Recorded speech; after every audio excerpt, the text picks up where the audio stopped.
The Lord put in my heart to do a youth leadership conference during the summer after the 12 months or 9 months of doing the leadership classes with him. He told me who he wanted, what's the topic, and I thought that was it. That was during the summer. And then he picked up and said, okay, now I need you to do a recording with each one and I'll give you a topic. So the topic with Dr. Michael Smith is conflict resolution. Conflict resolution is something that everybody deals with. It's to me, it should be taught in class because it's the conflict that people have a hard time overcoming. And sometimes you can grow under the conflict instead of growing from the conflict. You have conflict with family, you have conflict on a job, you have conflict in marriage. I mean, it touches every area of your life. I've learned that if the foundation is not solid, then it's only so far you can go. A lot of God's people go to keep in the back of the desert to build foundation. Bad leadership, seeing good leadership. Being able to see the bad and the good. And not just that, but also being able to feel the difference. What do you do when you see others that's greater than you? How do you react? Be able to step back when you need to step back and let others lead. How to walk by faith and continue to walk in His Word.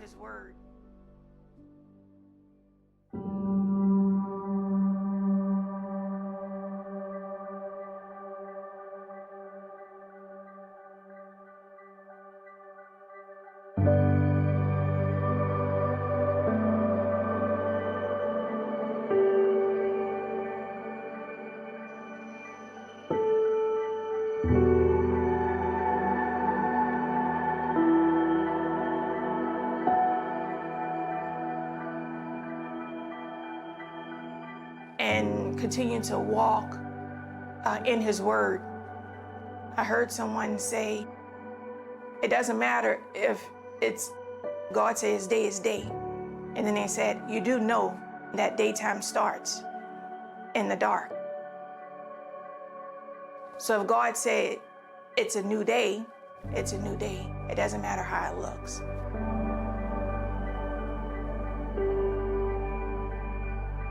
My name is Maurice Rousseve. We have the rock organization, ROC, and my wife and I are owners of rock organization. Jesus walked on the earth, He always helped people, so I'm remounting after Him.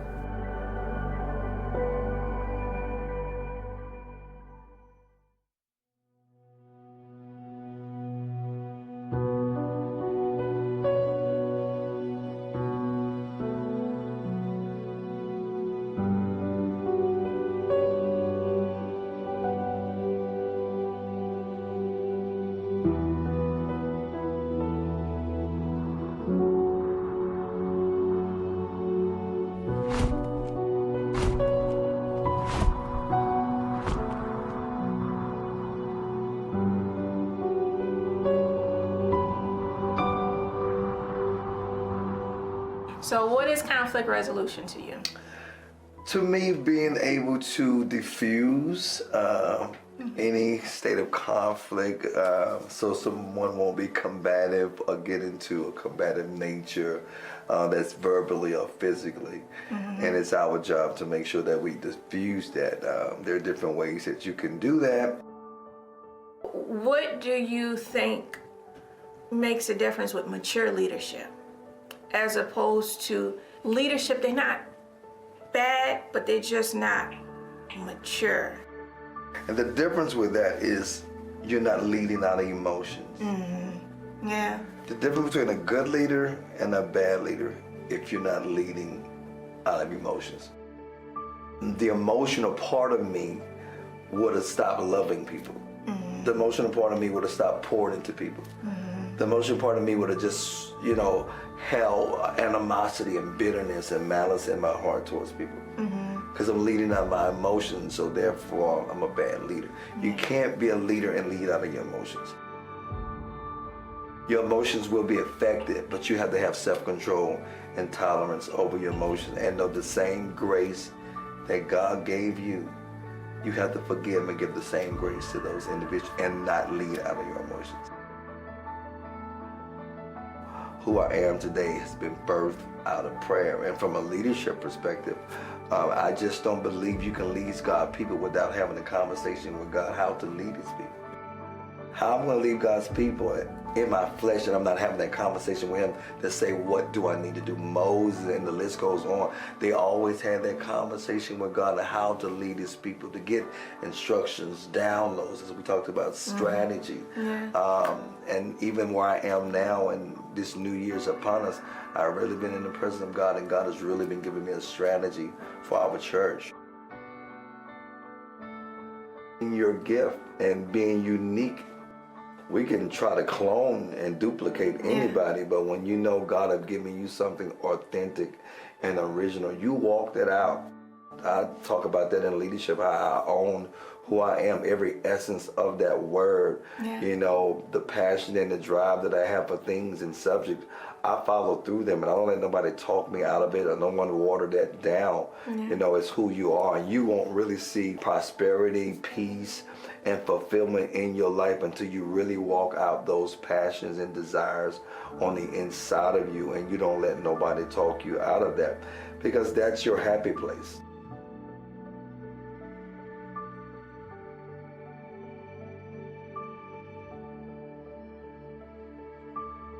That will bring you joy. That will put a smile on your face. And there are so many people that's not walking in their purpose, not walking in their assignment because it's not trendy. It's not popular. Everybody's not doing it, so they'll do what everybody is doing. And you see a lot of duplication these days. You see everybody mirroring somebody, and that's why the spirit of competition is out in the hour that we're living in, because nobody's owning their true identity. I think it's so important in the hour that we're in, where you have a strong social media presence. If you think about people that made an impact in this community, in this world, they own their originality. They traded that whole little process out. You know, they dug new grounds, they developed new wells, and the list goes on. And that's where the difference came at.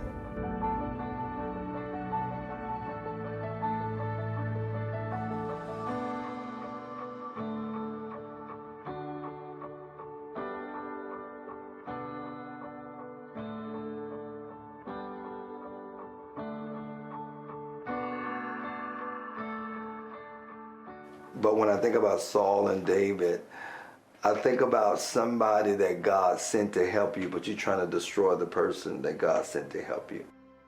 Of course, you know, Saul, the Bible speaks about the evil spirit came over him, and it was David that God will use to play skillfully, you know, to drive that spirit off of him. But as David began to get influence in the reign in the kingdom of Saul, Saul got jealous. One day they came back from the battle against the Philistines, and the Bible speaks about Saul has killed 1,000, but David has killed 10,000. And said that Saul eyed David from that day forward, meaning jealousy sat in his heart towards David, even though he knew David was his help.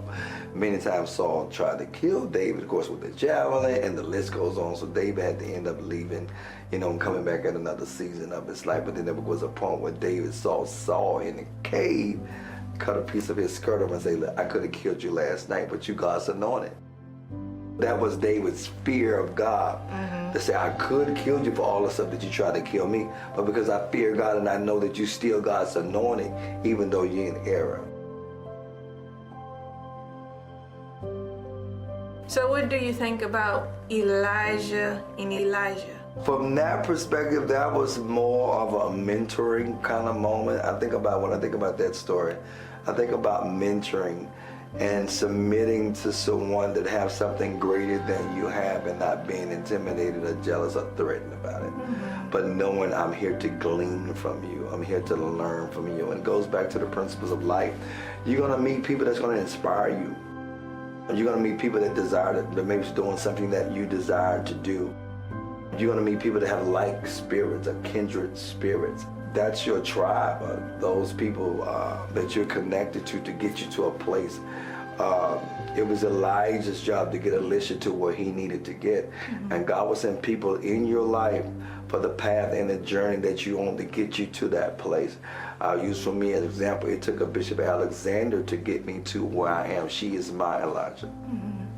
If it wasn't for her, I wouldn't be here. I wouldn't be impacting your life. It's just like that whole little channel effect. You know, you read people that God was sending your path now for his purpose and for his assignment. I had to go to Delaware to get my life saved, that I may come back and be the Moses of my family. I think about people that have a mantle or anointing or oil that they carry that's going to impact my life, and there will be a deposit that they'll make in my life that I'll be able to make in other people's lives. So, you know, of course, we know Elisha received a double portion of what was on Elijah's life, and he was able to do greater exploits than even Elijah was able to do.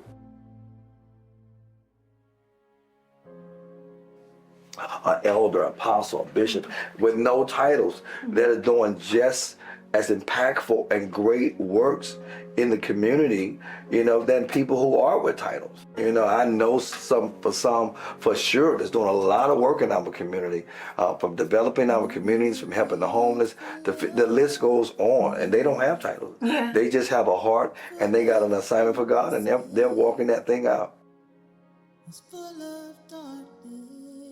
So many, we think about like Mother Teresa and the work that she do. How many of you know what Mother Teresa? She did a lot of going overseas and feeding different people. And sometimes we try to divide people by their beliefs. But one thing that you always admire about someone is good. You can't deny when people do good. Right? And Miss Robisky, Charmaine Robisky, she always did good. When it came to holidays and how many Christmases and Thanksgivings, how many families was fed off of her cooking. I know I was one of them.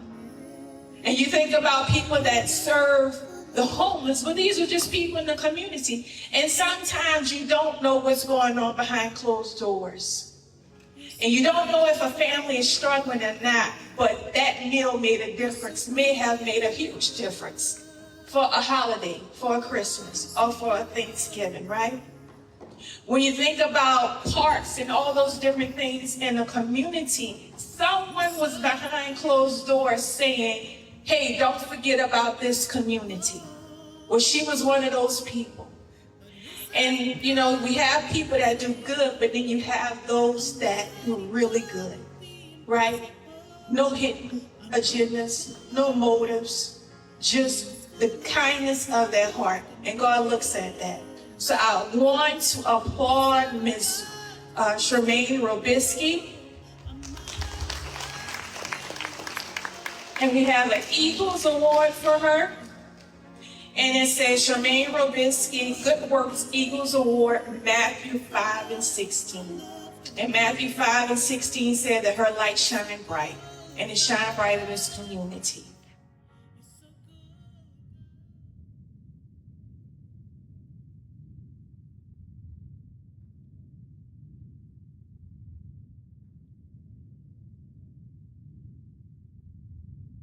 As a mom, my mom fostered my gifts. She saw the things that I was good at, the things that I loved doing, and found ways with her limited means to give me access to those things because she knew that these were things that would allow me to prosper. Transferring that over to just life as a mother and a wife. I've been married now 13 years. We have 4 incredible kids. And you know, I feel like there's seasons for everything, right? I enjoyed my 20s, but I always knew that I wanted to be a mom. But I know that I wanted to have the exposures, and I say play overseas and kind of live a little bit on my own terms independently, because I'd seen my mom be an independent woman. My dad, at the core, is a good person, but had trauma, right? And so she had to overcompensate in a lot of ways to fill that void. And so You know, I wrote a letter to Christ. I always, you know, when I talk about my marriage, I wrote a letter to Christ. I had been in a relationship for a long period of time, for about 7 years. He was my college sweetheart, a great guy, but he just wasn't the person for me. I'd done some modeling. I played in, international sports, and so wanting to like give that piece of my life to God, right? And so, okay, Lord, I want you to help me find a mate, because even though I thought this was the one, it really wasn't. And I want, my business at that point, I had created an agency for talent and modeling in Chicago, which was where I was living at the time, and I'd come to Baton Rouge, and fast forward, I was like, I want my family dynamic to increase with my mom and my siblings, because I hadn't been in Baton Rouge for so long. So, I mean, when you lived all over, you kind of just, I honestly thought I'd stay away from Louisiana, not for the reasons that I didn't love Louisiana. I just thought, people live in Baton Rouge, it can be very limited. There's a lot of larger cities where you have exposure. God had different plans. And so I came home, I wrote my letter to Christ, I put it in a drawer. I said, I also, Lord, I want, you to know these are the things that I would like to have in a mate. I want him to know you, want a family, want, somebody that, I could talk sports with, but also grow business-wise with, who loves his mom, because I think that's important. You look at the reflection of a man and how they treat their mother ultimately is how they're going to treat you. Yeah. And I met my husband 3 days later. I'm very intentional when it comes to my time. So, I know that, what matters most is seeing my children thrive. And I say the sacrifices of a mom, because my mom didn't have somebody helping her. I realized as a mom, wife, that, it is our role to make sure that, my kids are okay mentally, spiritually, and my husband is completely present. We're very, very similar. I mean, we have some differences, don't get me wrong, because in his differences are a lot, his strengths are in some areas my weaknesses, which help us from a balanced perspective. But we are both completely excited to raise 4 kids and to be 13 years in and be happily married. Is marriage perfect? Absolutely not. Yeah. But I don't ever want to be with anybody else, and it's work. Yeah. So for me, being a pillar means that, as it relates to just my family and my position as a wife, that I'm willing to do whatever it takes to make sure that this unit is thriving. Now, you said you were raised by a single mom. I was. Now, it's just one child? If my mom, it's 2, my brother and I. Uh-huh. So it's fair to say that mom was your strength. Oh, absolutely. Yeah. Absolutely. Yeah. And still is. Yeah. And still is. Yeah. You said something interesting. You said that she nurtured those gifts. Absolutely. So she was able to see those gifts and nurture them. That's important. That's really, really important. So she was the person that helped you thrive. They know it's okay to come to me. And so I encourage parents just to know that guess what? It's a lot. Yeah. It is overwhelming. Being a mom, working, being a spouse, it's a high demand. Yeah. But we can't take out whatever we're dealing with in our lives on our kids. Yeah. Man, that's some trauma that you can't break, right? Do you understand?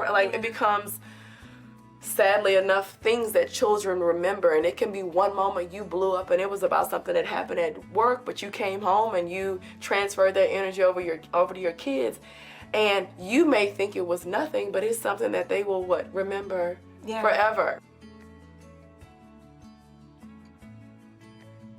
You pride yourself in making sure they're emotionally healthy. Oh, absolutely. Yeah, that's important, because a lot of times, a lot of traumas be from the childhood. Oh, absolutely. And it's because they're just emotionally out of whack. I mean, scars can happen externally, but they can be internally too. I mean, thank God. I mean, I've got trauma. I mean, my dad was an alcoholic. I mean, he's got 6 different wives. It sounds crazy, right? It worries you because you think a lot of women choose men like their fathers, right? Mm-hmm. And so I was really intentional and prayerful that I selected a good person for myself, because I always had to say, Brittany, you deserve a good mate. You deserve a good mate. You deserve a good mate. I'm about to cry. But also making sure that my children have what I didn't have as it relates to a father. So Yeah. That tells me that your mom did a really good job. Oh my gosh, she was incredible. Yeah. Yeah, and then especially because a lot of people, they're so scarred internally, they run away from their parents. Absolutely. They run away from their parents. So for her to stay with you, that speaks volumes. Yeah.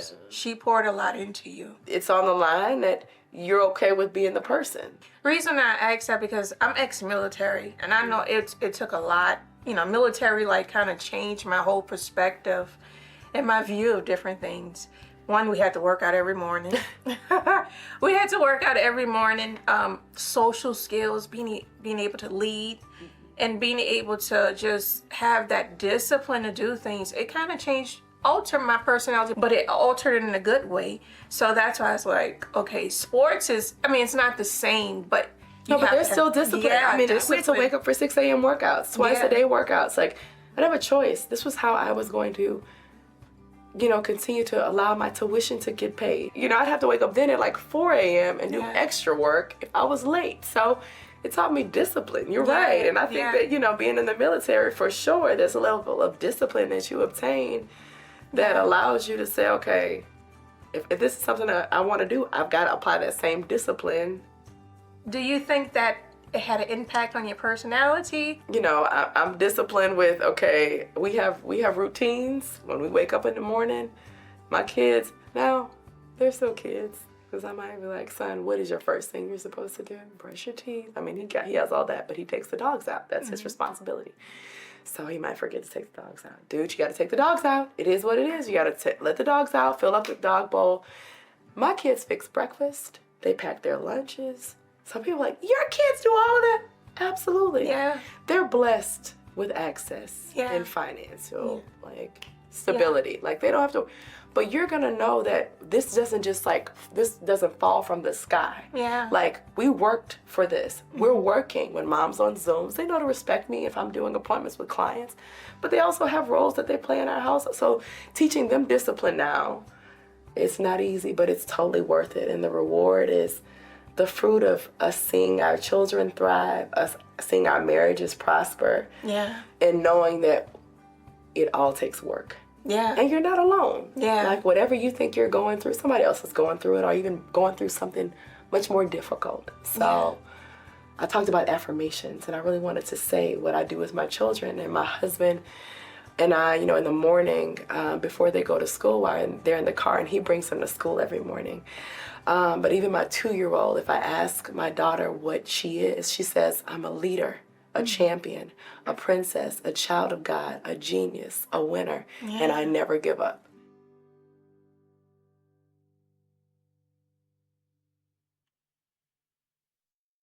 People say that I'm foolish for how I trust you.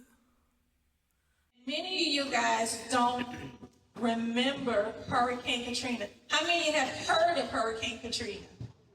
Yeah, it was a very devastating storm. And it really tested leadership to its core. People say that I'm foolish for how I trust you, oh God. Well, let me tell you something. Of those days of being taught in Louisiana, and through the help of Almighty God, and joining the Army in 1971, and 35 years later in the Army as the 3-star general, God fulfilled my dream to be able to help our people in Louisiana.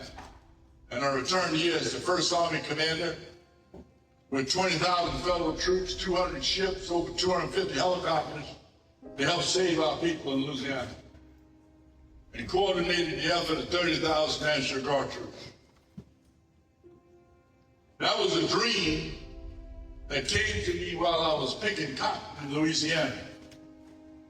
And the cotton I picked, I didn't get paid for because it was on my daddy's farm.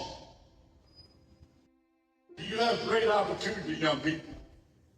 It's not where you start this race or where you end this race. The road on the left is what? Easy. then it's tempting.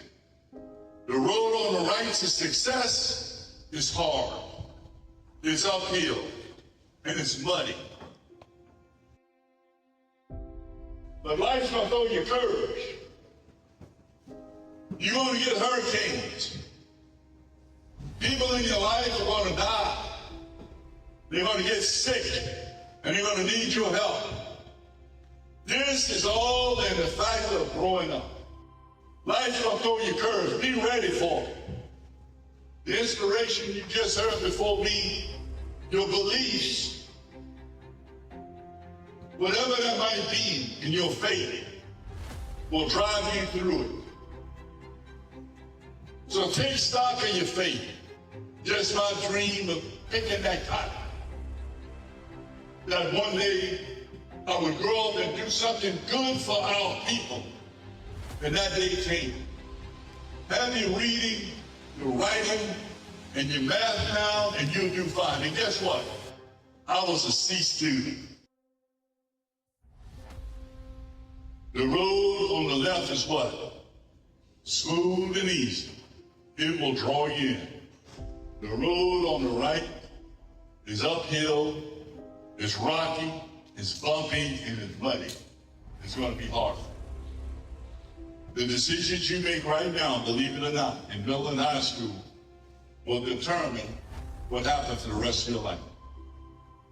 I chose the uphill, bumpy, rocky, muddy road. That's just a challenge.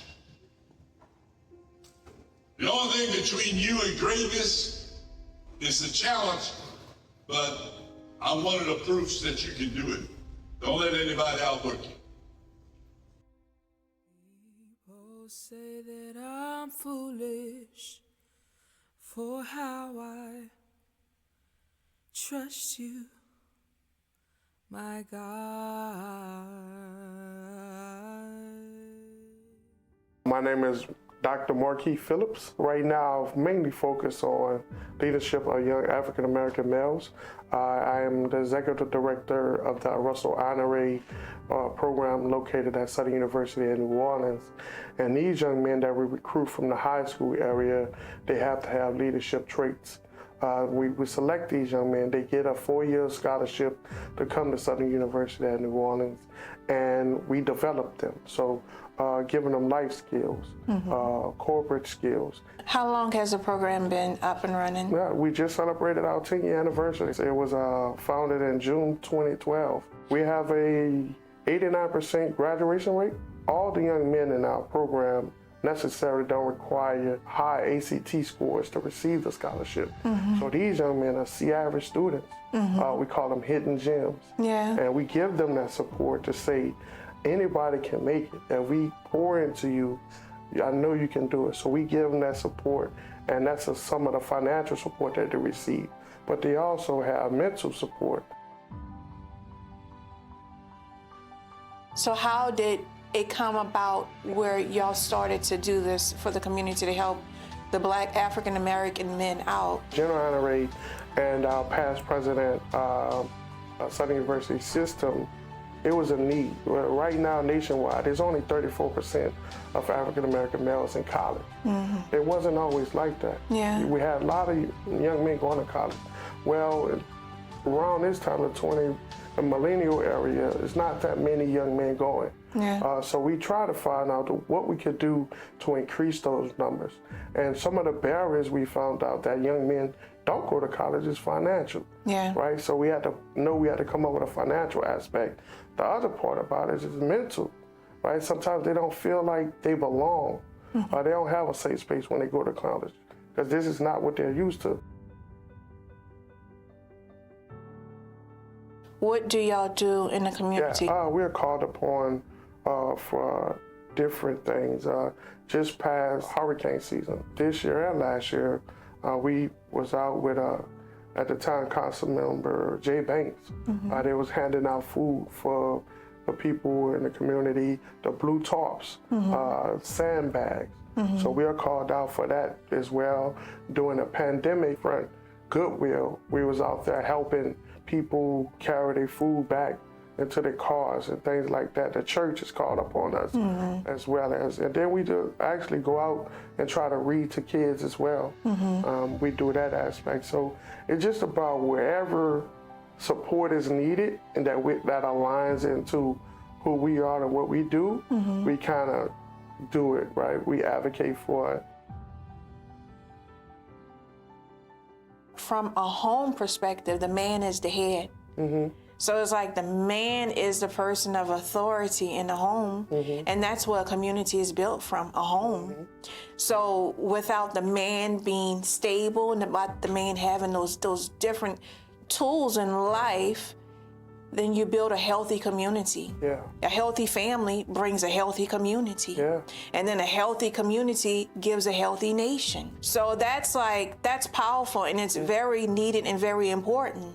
So whether, when you talk about the different dynamics of making sure that the man is stable financially, in his home, mentally, just having those essential tools, that's important.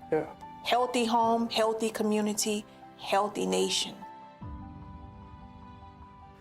We don't have that many broken kids turn into young adolescents, turn into teenagers, turn into an adult.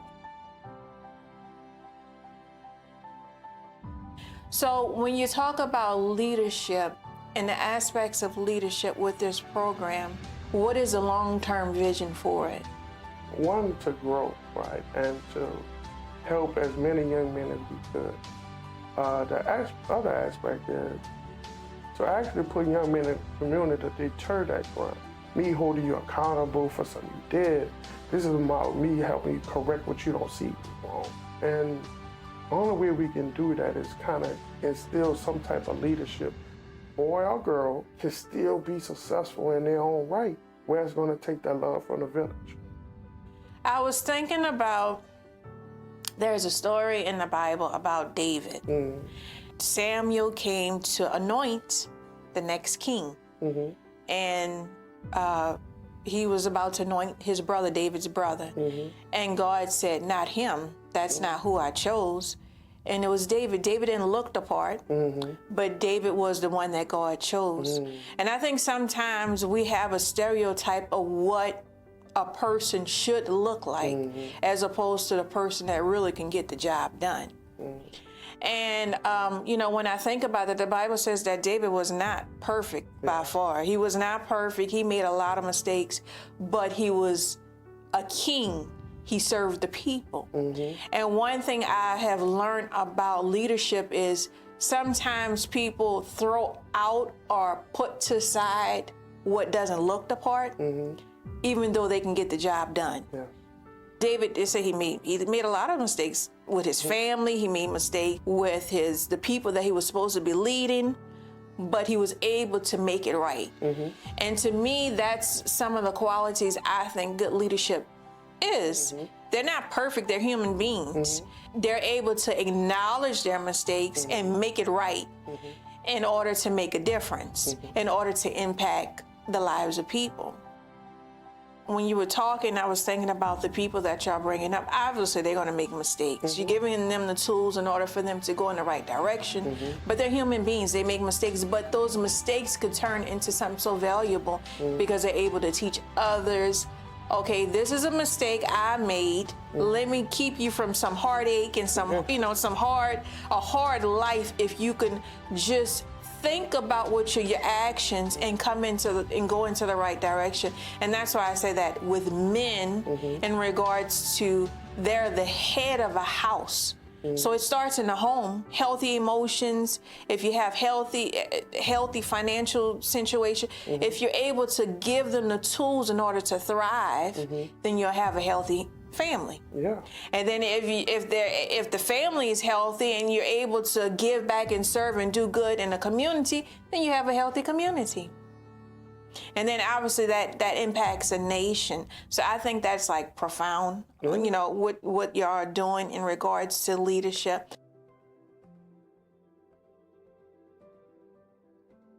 There was a guy named Favor. He was the rapper for the kids, a Christian rapper. And he was also in New Orleans, caught up for the storm. So he had a personal experience that, you know, that was like a heart-to-heart type thing. Like, I mean, that was like a low point in my life. A lot of people. And he came through. So, you know, General Honorary is like that person, very strong personality, but leadership, you know, wisdom is known by its fruit. The leadership speaks for itself, because when people are touched and they're like, that was a hard time and we really needed somebody to get the job done, he came through, and leadership speaks for itself. So, you know, that's like the second person that said, man, thank you. Thank you for coming through. Thank you for your yes, for helping. And they were all men. And he makes a profound impact on men. Which is the head, which is the foundation, you know, the foundation for a household. So that's important. That is very important. I believe in my motto was expose kids to success and they will succeed. And I think that's the best thing we can do for our younger generation. Expose them to something they wouldn't normally see or normally do, because they already, you know, what's around them most times are not always positive things. So we have to give them a balance and give them opportunity to see something different. And we have a positive impact on their lives. That's important. That's good.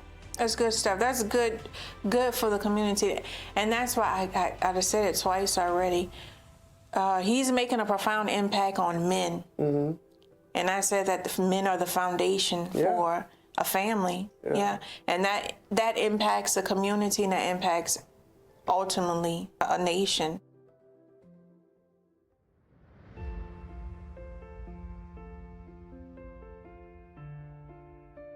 How did you pivot? How did you change direction? So I had to make a very tough decision, because as she said, I had to pivot. I had to change direction. I had to come to the realization that just because I'm not getting to what I wanted this way doesn't mean that this is still not for me. When the storm comes, some people build walls and some people build windmills. You're either going to build a wall and cause it to enclose you, or you can build windmills, which is power. And some people find the power in those moments, and some people don't. All I did is redirect my focus. So I was completely what you call tunnel vision focused on hitting this goal. So everything, wake up early, work out, eat right, and do everything to hit this.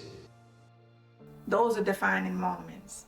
Those are moments that pivot you into your purpose, that pivots you into your destiny. Those are moments that pivot you into a place that you just couldn't imagine.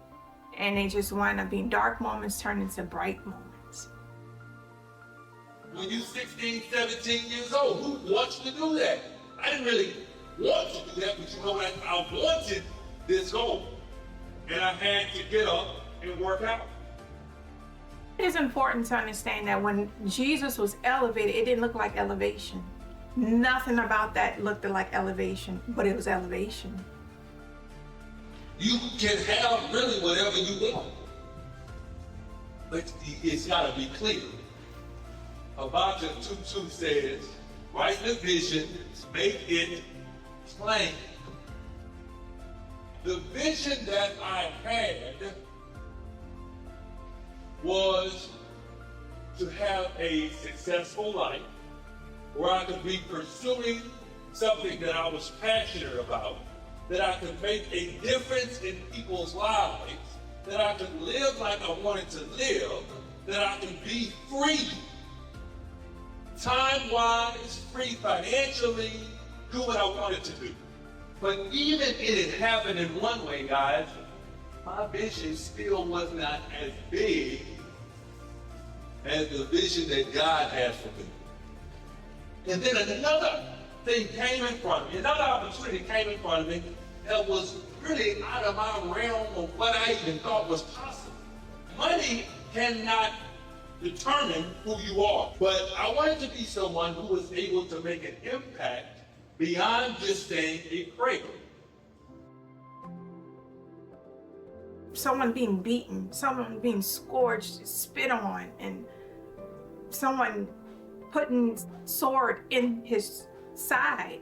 Nothing about that looked like glory, but it was glory. So promotion doesn't look like promotion. Elevation doesn't look like elevation. And it comes through conflict. It comes through trauma sometimes. And if you're able to overcome it, then you're able to see the gold of it. If you don't and you just kind of shrink up, or you're either going to build a wall or you're going to create power. And Jesus knew, because he was in the presence of God, he knew it was his time. And he created power. He walked through it. I mean, he could have easily said no, because we have free will. He could have said no, but he stayed. I'm glad he did. We all benefit from it. So that's power.